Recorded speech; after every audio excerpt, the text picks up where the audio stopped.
Welcome everyone to today's session on do you really need a CRM? I'm just going to give anyone who might be joining a little bit late 30 seconds, half a minute to make their way in, but very welcome to all of you. I am joined today by my lovely colleague, also from the audience agency, Louise Kenny, who heads up our communications department, and she will be managing the chat throughout. It would be absolutely lovely to hear from you. We'll take a couple of pauses from questions as we go. If you have no questions and we're just running through the material, we'll finish up a little bit early so you can get back to the main stage or whatever else you're planning to do for the rest of the afternoon. So I'm going to start slide sharing, and then I'm going to introduce myself and introduce a little bit about the session that we are doing today.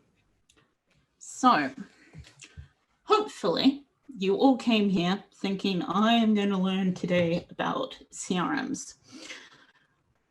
My name is Catherine Reed. I am the Audience Finder International Program Manager at the Audience Agency. And the reason why I'm here to talk to you about CRMs is part of my history as a professional was that I was one of the lead designers for a bespoke CRM project called Kiwi in the UK that was written up in the DCMS report, Culture is Digital. Aside from that, I've done a lot of consulting work for big and large organizations across the cultural sector in the UK around systems and CRMs. A handful of names are organizations like Historic England, worked with the BFI on various things, all of that kind of good stuff. So additionally, if you want to talk about the session today or just about the conference, if you could use the hashtag #DataEchoCulture, it would be very much appreciated by the organizing team. We do have live translation running. The globe icon in your menu is how you will get to that. This session is recorded. If you do not wish to appear, please do not either turn your camera on or make comments in chat. However, we'd be delighted to hear from you, both in terms of any questions or any thoughts you have as we go through the session. Hopefully that's all given you enough background, and we're going to get into it. So today, our goal is, firstly, what is a CRM? It's a little bit of a confusing acronym, gets tossed around a lot. Let's talk about what they are. Secondly, when to use one or when to start considering whether it's appropriate for your organization and your use case. Some of the tools professionals like me or fellow consultants use when we're helping people decide which one actually, because it's quite a crowded marketplace. There are a lot of options. It can be quite a confusing process to choose. Lastly, I'm going to look at some of the options of CRMs that I've seen used in the cultural sector. This is in no way a comprehensive list. There are plenty of other great options out there, but if you need some ones to at least start typing names into Google and thinking about, this is maybe one of the potential options or a starting place to do further research, here are some names for you. So I am here today as part of the Audience Agency, one of the co-organizers of the conference today. We're a non-profit charity in the UK, and we also work internationally. We care a lot about sharing data and knowledge, which is why we're so heavily involved in data echoculture and why we were really excited when Synapse approached us about being part of this process. As said previously, I'm part of the audience finder team. We do a lot of formative research analysis and audience-centered stuff.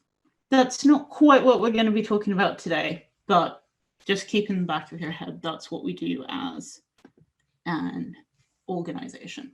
So first big topic, what actually is a CRM? A CRM, the acronym expanded, is a customer relationship management system. The genesis of that, or the principle behind that, is that this is fundamentally a system about management of people and management of data related to people. It is worth remembering when you're looking at these that this is a technology that came out of the sales field originally, and that shapes a lot of the things you'll see in terms of the terminology you'll see used in a CRM and how it's fundamentally designed under the skin, and what it's good at doing and what it's less good at doing is often coming from that kind of initial relationship of these systems were originally built around how can we do sales more effectively. If you peel back all of the kind of layers that sit on top of a CRM, it is essentially a fancy database. If you're comfortable with databases and you're already the kind of wonderful people who go to a conference called Data Echo Culture, you may well be, then a CRM should represent nothing too scary. So we've had to think about what. Let's think about what do they actually do. The easiest, well, the most colloquial way to talk about what a CRM does is it's about how do I connect people to stuff. Depending on your organization, you'll see quite a large variant in what the kind of stuff is. This could be product, this could be content, this could be experiences, this could be creative works, and quite a large variant in the cultural sector about what kinds of people we might be most interested in talking about. So this could be your staff, staff are almost always involved in CRMs. We'll come back to staff. But it could be stuff about your cafe users, your tenants, your web users, etc. And if we think back to that kind of concept of it's about connecting people to stuff, the fundamental data entities when you're looking at a CRM, almost always, and if there's not, there's something slightly funny going on, is the relationship between an account, which is almost a proxy for an organization, to a contact, which is once again almost a proxy for a person, to an opportunity. So when you're thinking about opportunities, think about your stuff, but also think about the fact that that's coming from this more salesy kind of background. So what you will hear people do and hear people talk about is the opportunity pipeline or the sales pipeline. If we look at kind of a classic sales pipeline, what that is a structured way of going how far along down the sales pipeline or the sales funnel is the potential sale for this object in question. So if we're maybe thinking about something like, say, buying a ticket, if someone's just kind of looked at a show on the website, they're going to be more towards the top of that funnel. So that sale may or may not convert. If someone is in the process of entering their credit card details, they're going to be much more towards the bottom of that funnel. This is one of those kind of structural things that lie behind a lot of the things that are going on with a CRM. the more you don't care about this pipeline, the more options you've got in terms of other technologies that may serve the needs you want to do. So we kind of think about all of that. What does that actually look like? So part of the point about a CRM as opposed to super fancy database under the skin is giving you a bit more of a visualization and giving you a structured view, and particularly a structured view that helps you get a sense of all of the different kinds of interactions you're having with the same person. So for example, and this is a mocked up example as opposed to an example of a real system, you have stuff that's essentially details about the person, personal data, you've got your demographics, you've got your box office, donations, events, memberships, etc. A CRM functions most powerfully when you're using it as a central clearinghouse and a central hub for your disparate sources of data that you may be collecting between different specific point systems. If we take this concept of structured views and we look back at some of those parts of the overall system I was talking about earlier, we end up with things like, this is a sample contact page. It's heavily based on Suite CRM, and this is coming from the cultural specific CRM that was built in the UK that I mentioned previously. So you wouldn't normally have those kind of tabs, but a lot of the other infrastructure there is common to most CRM systems. Then if we take that and instead look at that opportunity part, this is an example from Salesforce, which is one of the industry leaders in this sector. Shockingly, given the name, very sales focused, sometimes a good idea, sometimes less useful for what we're probably all trying to do here. And you can see there's a whole bunch of stuff that's about how big is this opportunity, what's close date, that stage part that you can see over in this top right area is about how far is it down that pipeline I was showing you earlier. Now, once you've done the labor-intensive process of shoving all of that information in to your CRM, then you get the thing that boards and executives are often very excited about, which is this kind of dashboardy piece, which gives you the tools to start monitoring how exactly are we doing, what's our future looking like, how great are things looking, what areas maybe need a little bit more attention, all of those good things. This is an example drawn from one of the other decent sized players in the area, which is Zoho, which has quite nice interfaces. As you can already see from those three examples, there are quite a lot of differences in how things are designed and how things look. And you are absolutely welcome to consider that as part of your sort of thinking through which ones am I most interested in if I was going to decide that actually I do need a CRM, and that's the thing we should be working on installing.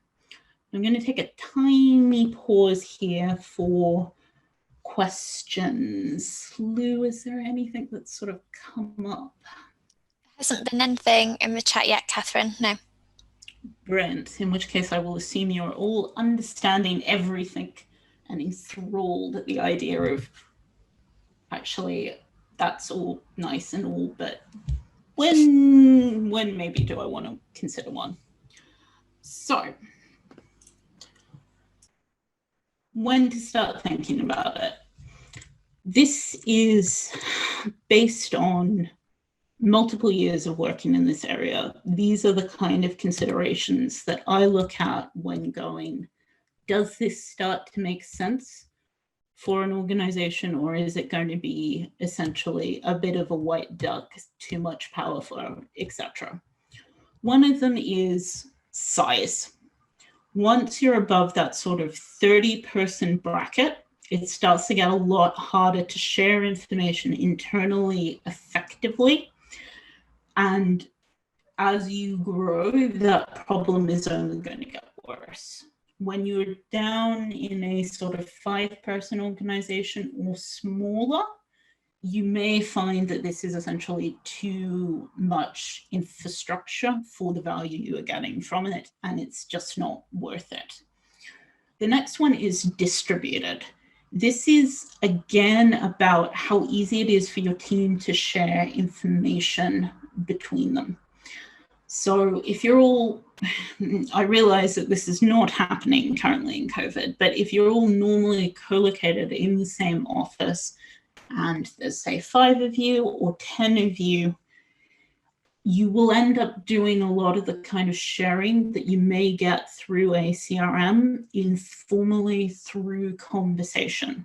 There can still be a benefit of getting something more structured, but it's a harder case to make. The other form of distributed that comes up a lot in the cultural sector is if you've got a lot of people where, you know, Julie is in Monday, Tuesday, Wednesday, and Matt is in Wednesday, Thursday, Friday. So there's once again this kind of gap of time, as it were, when it's no longer easy to ask the other person for that information. The next factor is quantity of information. How many contacts do you have?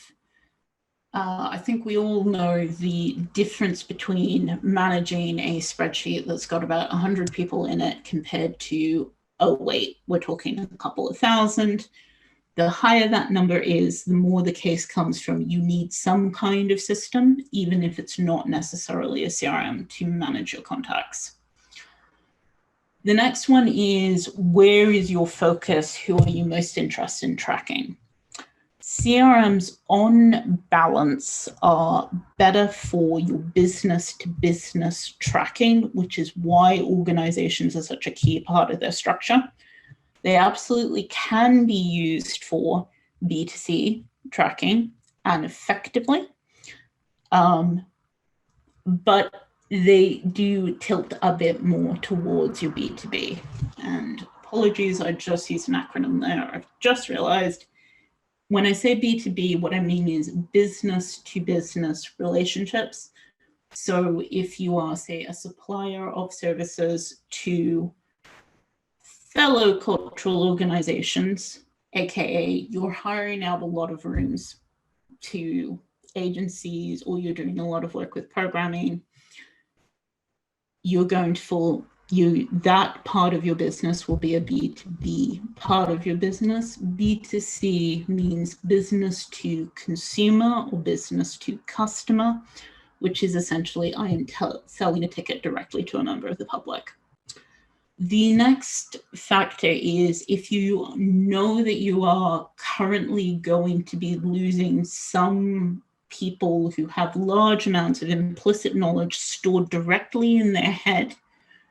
Think your artistic director who's been there for 20 years. Think your executive director who's been there for 20 years. If they're in the process of planning their exit from the organization, a CRM becomes more valuable because it's a way of capturing a lot of that information that's in their head that you will suddenly lose a large amount of access to because, oh wait, suddenly you can't just ask Camille or whoever the relevant person is in your organization.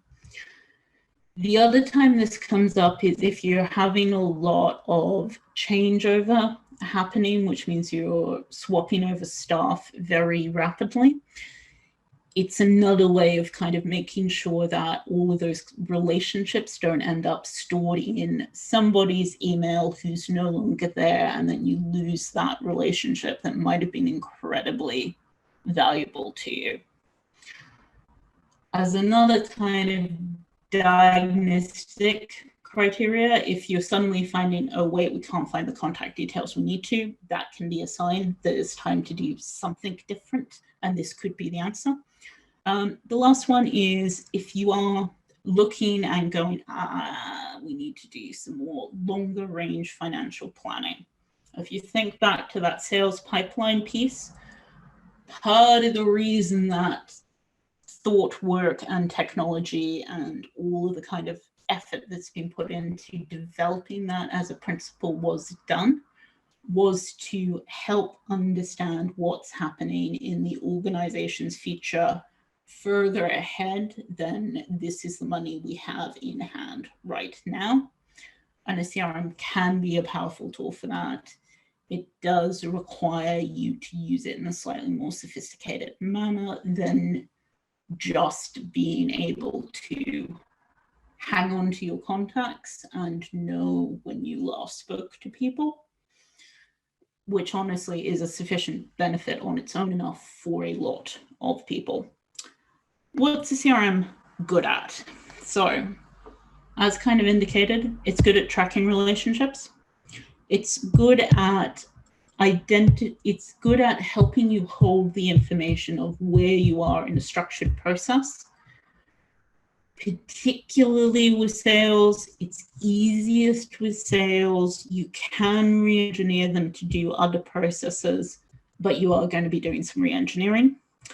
It's good at doing that process of getting people out of their own personal little black books by essentially taking individuals' contacts and helping shift the language around them and thinking around them from this is my contact who belongs to me, who I email, to this is a contact that belongs to the organization and I also have a relationship to them.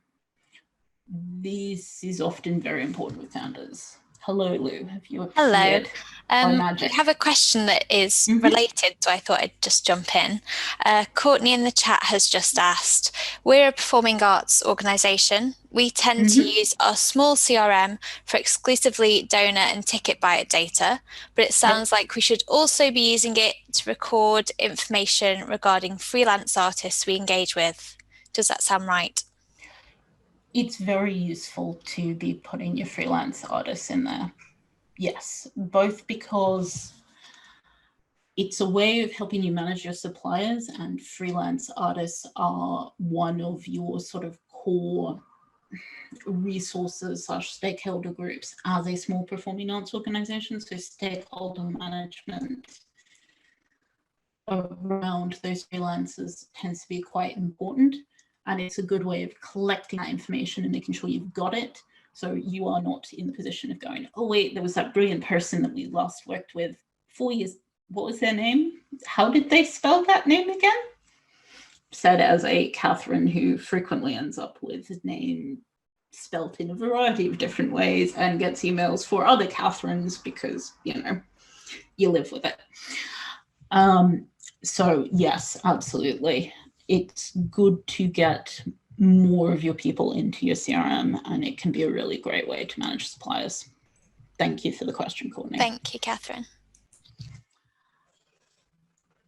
The next thing that it's good at, and this is going back to that kind of dashboard piece, is visualization and reporting. This depends a little bit on the specific one you've chosen. But if you know that's going to be important, and if that's going to be something that's going to help you in, say, conversations with your board or your executive team understanding what's going on, have a look at what options the specific systems you're looking at give you there.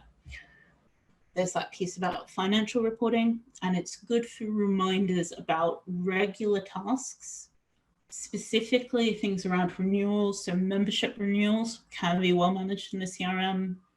Birthdays, lists about, oh, it's the summer season, those kind of things. Now, obviously, there's a little bit of a flip side to that. CRMs are bad at / drawbacks. You do need to configure them. Otherwise, you'll end up with something that's off the shelf and won't work for you. This is particularly true in the cultural sector because we both tend to be doing lots of things, which means we need to track more things than a business that exclusively sells widgets. needs to. So we need to go, oh no, this is higher income versus this is, you know, our workshop program versus this is our main ticket sales. You do need to maintain them as well. CRMs are an excellent example of the second law of thermodynamics, meaning everything falls to entropy. If you leave them alone, then they become a mess, and it's a painful process to draw a CRM back once it's gotten into a disordered state. The other thing that you need is you need a shared interpretation. So you need information standards. This is one of those kind of boring things, but crucial things to make sure that everyone's interpreting the same thing in the same way. My classic example of this is when you're talking about an organization address. You think, ah, yes, they have an address. Great, I know where that is.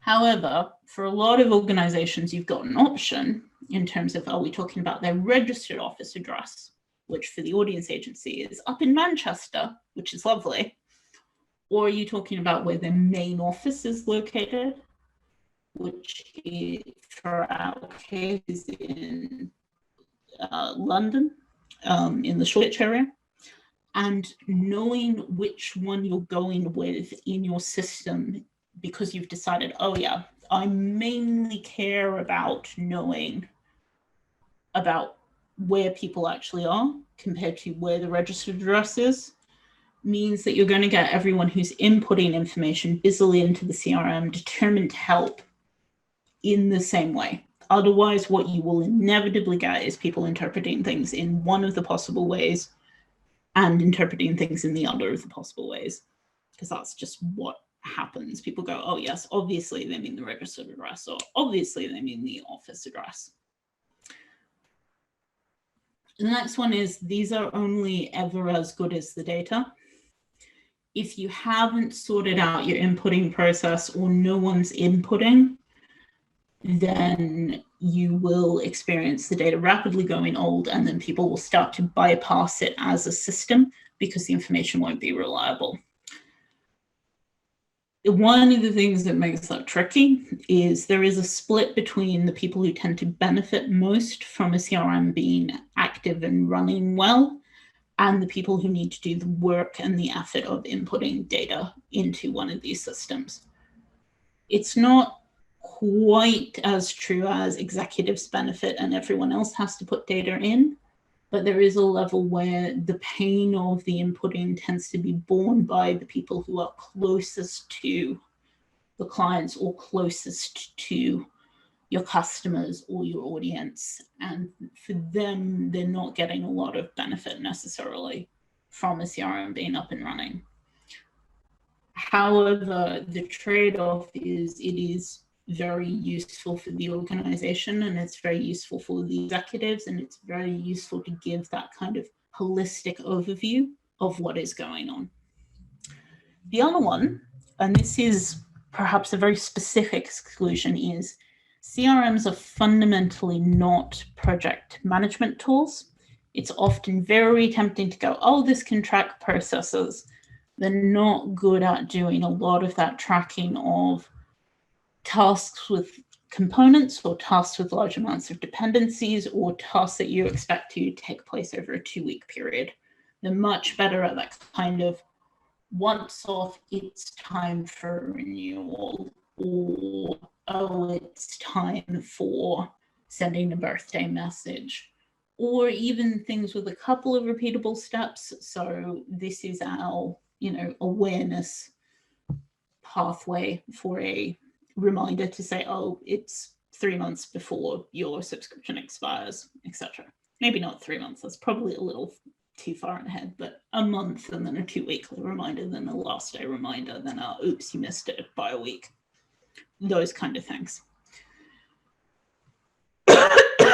Apologies, I've managed to give myself a cold. Now, speaking of getting specific again, often when someone's thinking about implementing a CRM, what they're currently doing is a spreadsheet. The difference between the two is a spreadsheet is generally cheaper, it's more flexible, and you can pretty much do anything you like with a spreadsheet. And you can color code to your heart's content. There's no restrictions on number of fields you want to add, all of this kind of good stuff. What a CRM has going in its favor is you've got an audit trail, so you actually know what's happened to the data and it's harder to accidentally move things around. You've got the possibility of integration. You've got that structure that means that things are, at the very least, the information that is being requested is consistent. There's some stuff around automated processing, deduplication. Anyone who's ever had to proof a spreadsheet by hand knows how painful that is. There's more options in terms of data slicing or setting up something that is continually updating so you aren't readjusting your graph every time. Dashboards and stronger reporting. Once again, you can do a lot of these things in a spreadsheet. It's about time and efficiency. The audit trail and the integration tend to be the things you can't really replicate with a whole bunch of manpower on a spreadsheet. Lou, questions? Hello. So Stefano has asked if a CRM should be integrated with ticketing software or if there is a better solution. I guess that kind of goes off what you've just been saying about integration there. It definitely can be integrated with a ticketing system if you're in a position where you want both. You either want a CRM integrated with your ticketing solution, or you want a ticketing solution that can handle your CRM needs within it. So say, for example, Spectrix in the UK has quite a lot of ticketing functionality. So if you are essentially saying, I mainly care about ticketing and I've got a little bit of extra data, that approach can be a good solution. If you're saying, I've got a lot of ticketing data, but I've also got a lot of donation data that isn't living in my ticketing system, and I've got a lot of hiring data, then you need to integrate with the CRM. Does that help, Stefano? I'm sure it did. Yes, it did. And I also have another question from Talar, who has said, for the same interpretation of CRM within the organisation, so we've just been saying there how important consistency is, would you recommend some sort of internal user guide or dictionary? Absolutely. Great. So a user guide is great and a dictionary is great. Both are very helpful depending on your organization. You'll figure out which one is probably more key. If you can do both, you're amazing. I love you. Can I join you wherever you are? That sounds great. What you want is, the other thing you can do is a lot of them will let you sort of input help information into the system directly. And then you're essentially installing your dictionary into your CRM so that when someone is looking at the field, they can click on the help icon and go, oh, that's what we mean when we say close date or start date or all of those other kind of key pieces of information. That's really helpful. Thank you, Catherine. Thank you, Lou. So, summary of this overall section. Things I generally like to know before I'm really sort of settling into the decision-making process. Who are my key stakeholder groups I'm thinking about putting in here? So am I looking at, I've got a whole bunch of freelance artists, it would make sense to input. Am I looking at, I've got a whole bunch of ticket buyers. Do I run a cafe? Do I have a shop? All of those kind of things are useful things to know. Then you've got that question about stuff. What kinds of stuff am I doing? Am I doing ticket buying mainly? Am I doing room rental? Am I doing cafes, etc.? it's useful to know before you really get into selection what my executives are going to report on. So this is the area where I'm thinking about KPIs. So key performance indicators can be really helpful. Thinking about your data sources and integration, and that's mainly generally about going through and going, what systems do I already use? So am I using MailChimp? Am I using .mailer? Am I using something else for my email for marketing purposes? What are my people using? So there'll be stuff that integrates well with Google, stuff that integrates well with Microsoft. And it's just useful to know, use my ticketing system. Can I integrate directly, or is that going to be a faff?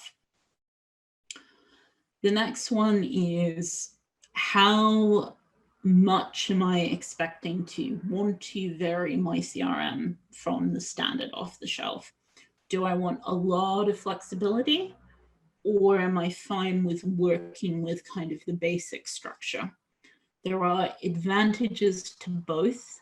The less you customize and the more you go towards the more standard approach, the easier it will be to maintain in the long run, and the less likely you are to do the very, very tempting, so seductive thing of going, what I really want is all of the information possible, as opposed to the information I actually need. And that tends to end up with people getting very fatigued around inputting data into the system. And so they stop doing it, and that's a problem. So the last one is kind of, what is the use case? What is the business case? How are we actually going to use the system, and what are we hoping it will actually do for us? Once you've got all of that information, you've got a really solid base to start going into. Cool, let's start thinking about actual needs. I'm going to take a pause now and check in with Lou and see if there are any other questions about that. I think we're all up to date at the moment. I think we're good. Wonderful. So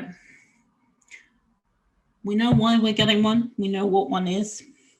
Let's talk about selecting one.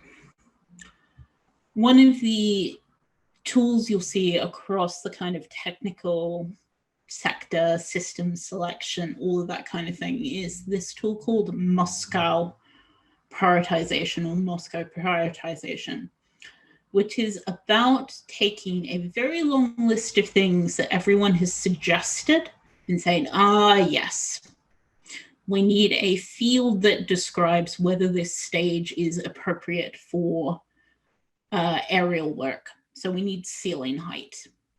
Or we need to know, oh, wait, is this indoors or an outdoor venue? And then you take each of those line items and you go through and you go, is this a must-have? Does this relate to one of our key performance indicators? And the line in the sand for must is normally, if the system does not do this, then we will not buy it. Otherwise, it's something lower down the prioritization list. The next is should. Should is your highly desirable. We want it. We think it's important, but it's not a make or break moment. Could is, it's a nice idea. To be perfectly honest, I have yet to see a system selection that is made on the basis of could. So if you think of it as that's a really nice idea bucket, you're not far wrong there, really. But it's a place to hire. It's a place to house all of the things that you think, nice suggestion, but that's not actually going to help us achieve our aims. The last one is won't, which is two things normally. One is anything you actively want it not to do. So if, say, your executive director hated green, was the worst thing in the world, couldn't stand it, and they would never be able to live with a system that happened to have a green interface, then you could put that under won't. It won't be green. We have a line in the sand about this particular thing not happening. The other category is any of those kind of things where you go, actually that's out of scope for this system. So it won't house, sensitive personal data, can be a result. You also get things like it won't automatically add up all of the different sources of revenue and give us a total for the person. So you can use it to kind of help shape your scope, or give yourself the lines in the sand in the other way, which is if it has this feature, then we do not want it. If you are particularly color-based, that might be green. Don't know. It's normally something more feature-based.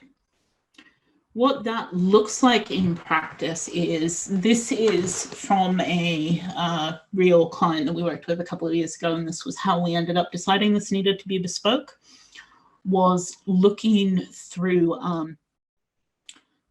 their requirements and going, these are the things that are absolutely essential. We need custom fields, we need custom forms, whereas there's a lot of other things that fell under the should have. So you can see various things about particular record types, hourly backups, etc. This is quite a, you normally end up doing this in a spreadsheet. You often end up doing it in a group, in a session, run through all of your requirements and then score them, and then have arguments about the scores and pull things out of the must-have into the should-have normally. You may be vastly more disciplined than anyone I've ever done this exercise with, and just end up with something perfectly clean to start with. So we've got our requirements, we've done our prioritizations, we put them in the spreadsheet. We've decided these are the requirements. We can now go ahead and assess various systems against them. Some of the other things to consider when you're thinking about starting the CRM process is data cleaning. So this is making sure that the spreadsheets you're importing in, the records are still relevant and recent enough that it's worth importing them, and it makes sense to go through all of the effort. Data migration is often a bit of a pain. You're normally uploading from somewhere who is going to do that, and how, and factoring that into your business, into your budget. Have you sorted out what your business reporting needs are, which means making sure that you've got the KPIs and you know that the system can deliver on those. I generally like to check that you've got a decent upload functionality and you've got a download functionality into CSV. Normally, how are you doing your configurations, making sure you've got the integrations you want, and that you know what kind of support you're getting. Some of the options with CRMs is to go for something that's entirely open source. That does tend to mean you have absolutely no support that you cannot provide yourself. And that's often a bit of a problem, because as soon as a hiccup happens, you're in a scenario where you don't really necessarily have the skills you need, because we're all cultural professionals here, not necessarily programmers. Some of you may well be programmers, in which case open source could be a really great option. Go for it, Lou. Just have a quick one. Is it necessary to clean your data before migration? And how would you suggest doing it? So I would say yes, because otherwise you will spend a lot of time migrating data that is insufficient to your needs. And it also may well mean you're paying to essentially store a bunch of data in a new system, which is not ideal when you're like, this data is not great. How you go about doing that is generally you look at how much history do you want in the new system. Generally, a year or two is a good cutoff. If you haven't spoken to the person in 2 years, there's a decent chance they've moved organization or otherwise those details you have for them are no longer relevant. A common way of doing it is essentially you put it in a spreadsheet, you go through your overarching spreadsheets, and then pull out the relevant information and get it ready to go. Full-on data cleaning is probably another separate session that we're not doing in data echo culture. But if you want some more information on that, my email will be at the end, and I'm happy to take further questions about that. Is that great? Right. One more practicality. Pricing. CRMs are often, not always, but often priced on a per seat basis, which means every login you have incurs an additional cost. It's worth knowing this when you're looking at it. Some of them are priced on a per systems basis, so that can be useful. You sometimes get things where there are different levels of access. If you've got, say, a large population of casual workers that you want to have views of very small amounts of the CRM, then it's worth looking for a system that's priced on that basis. And just as a reminder, do make sure you check your integrations, and integrations often will have an additional per monthly cost. So it's worth factoring that in when you're considering things. So we have reached the final section, which is mainly some names for you to play around with for further research. Does anyone have any additional questions at this time? Lou, please. We do. How can we evaluate the level of configuration in a CRM solution? A lot of providers are targeted for developers or a build your own approach. How can arts organisations not fall into this trap? Right. So one way of doing that is working with someone who's familiar with CRMs to help you in your evaluation process, because it can be quite complicated to figure it out. The other thing you really want to do is you want to get a demo from the CRM providers and have a look into how easy it is for you to configure the things you think you want to configure within the system. I would say broadly, it's relatively easy, and most people would be capable and confident doing adding fields. So if what you want is a couple of extra fields for the opportunities, but the overall structure is fine, or a couple of extra fields to the contacts to say, oh yeah, this is a freelance artist, checkbox.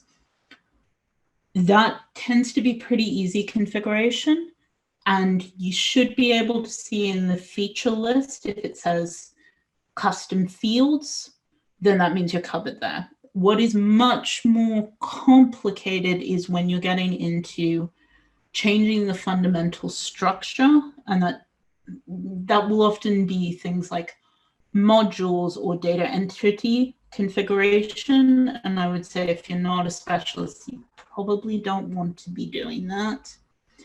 And if you're in that terrain, you need to do a lot more design work to end up with a good result, as opposed to a result that's a little janky. Hopefully that answered. If you could let me know, Lou, whether that was enough, I'd appreciate it. I think that was very thorough. Thank you, Catherine. Brilliant. So we'll look at options, and then we will spend the last couple of minutes mopping up any older questions. So some names, some people I've seen used. We've got Capture CRM. That works quite well. It's pretty standard. Zoho is similar. HubSpot is particularly good if you're mainly looking at contact management. Civi comes up a lot around people who are particularly focused on donations. Salesforce is a category leader. I've seen it used a decent amount. I would say that one falls under the incredibly powerful, requires a lot of configuration. Do you think about whether that's actually what you want to get into, or whether something simpler might serve you better in the long run? Good CRM is a pretty new entry in this area. They're doing some interesting stuff. They're focused on the third sector. They are not as developed as some of the other options. And I would say if you're heavily B2B, I would not maybe lean that way, but maybe worth looking into. And you've got Microsoft Dynamics, which I'm including because it exists. It does have a tendency towards the more cumbersome end of the spectrum and is maybe often not going to give you the best results. The other thing that came up earlier, and thank you very much for the person who prompted on this, is that increasingly there's quite a lot of software out there that has some of the contact management options and capabilities of a CRM. And if you don't need a full CRM, or if that sales pipeline piece is not important to you, or you've got something else you'd rather be doing or is more important to your organization, these can be a good choice. They're not a CRM, but they can do some of a CRM type thing. I've seen this come up in ticketing, room booking, email, donation software. I'm not saying that's the only place it's coming up. It's just these are where I've seen it in terms of category of software. And if that's giving you enough, then you probably don't want an additional CRM on top. The thing that happens with all of these that is worth being a little bit careful about is that if the core system is a ticket purchasing system, it will assume that everything is structured around ticket buying. If you as an organization are also entirely structured around ticket buying, that's not a problem. Where it becomes a problem more is when you need to deal with, say, cafe customers who never purchase tickets. A CRM tends to be a little bit more purchase pathway agnostic in that sense. Ticketing systems tend to be a bit more biased towards we're assuming you're buying a ticket primarily, and the pathway gets a bit distorted. Can be good, can be bad. It really depends on the case. And then the final kind of thought is think about what is it I really want from this system before going out and buying one. They're relatively expensive. They can be incredibly powerful, but it's a big enough decision. It's worth some serious thought work before making the plunge, as it were. And the two things I would say is, what are your objectives? What do you want out of this software? And then have a think about, is this the right category of software for you? And secondly, what are your core priorities? What are the things you most are trying to achieve through this? And that will help you make all of those other more micro decisions, because you can always turn back to the core priorities and go, what we really want to do is do more effective individual donation. Or what we really want to do is sell more rooms. And that is the end of the presentation. So I will turn over to questions if we've got anything further or any kind of final thoughts that anyone would like to drop in. Go for it, Lou. We haven't got anything at the moment, but well, there we go. Very welcome to add things to the chat if you have any last minute questions. Thank you all for coming today. It's been lovely. The next session, I believe, is the closing keynote of the day. So I hope you all have enjoyed it, and I will let you go. Thank you very much.